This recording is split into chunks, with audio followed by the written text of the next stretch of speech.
ایک چھوٹے سے گاؤں میں احمد صاحب اپنی بیوی فاطمہ اور 2 بچوں علی اور مریم کے ساتھ رہتے تھے۔ ان کے گھر میں ایک کتا شیرو اور ایک بلی منی بھی تھی۔ احمد صاحب بہت محنتی کسان تھے، مگر ان کے کھیتوں میں کچھ عرصے سے پیداوار کم ہو گئی تھی۔ حالات مشکل تھے، لیکن وہ ہمیشہ کہتے، اللہ پر بھروسہ رکھو، رزق دینے والا وہی ہے۔ فاطمہ کبھی کبھار فکر مند ہو جاتی، بچوں کی فیس دینی ہے، راشن بھی کم ہے، تو احمد مسکرا کر جواب دیتے، اللہ مشکل میں صبر کرنے والوں کے ساتھ ہے۔ ایک دن احمد صاحب کھیت میں کام کر رہے تھے کہ ان کا بیٹا علی دوڑتا ہوا آیا۔ ابا، شیرو نے مرغی پکڑ لی تھی، مگر منی نے شور مچا دیا اور مرغی بچ گئی۔ احمد صاحب نے دونوں جانوروں کو پیار سے دیکھا اور کہا، دیکھو بیٹا، اللہ نے ہر مخلوق میں کوئی نہ کوئی خوبی رکھی ہے، ہمیں سب کے ساتھ بھلائی کرنی چاہیے۔ کچھ دن بعد اچانک گاؤں میں بارش بند ہو گئی، کھیت سوکھنے لگے، سب لوگ پریشان تھے۔ احمد صاحب نے اپنے بچوں کو بلایا اور کہا، چلو ہم سب مل کر دعا کرتے ہیں، اگر ہم سچے دل سے مانگیں گے اللہ ضرور سن لے گا۔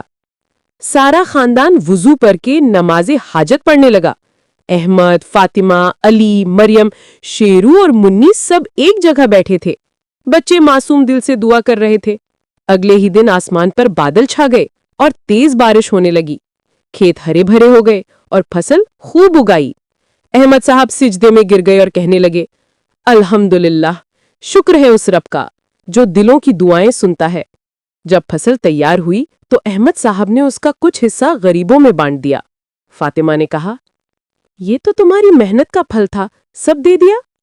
احمد مسکرا کر بولے، یہی شکر کا اصل معنی ہے، جو کچھ ملے اس میں دوسروں کا حق سمجھو۔ اسی رات احمد کے خواب میں ایک نورانی چہرہ نظر آیا جو کہہ رہا تھا، تم نے شکر ادا کیا، اب تمہاری نسلوں کے رزق میں برکت ہوگی۔ اور واقعی اس دن کے بعد احمد کا گھر ہمیشہ خوشحال رہا۔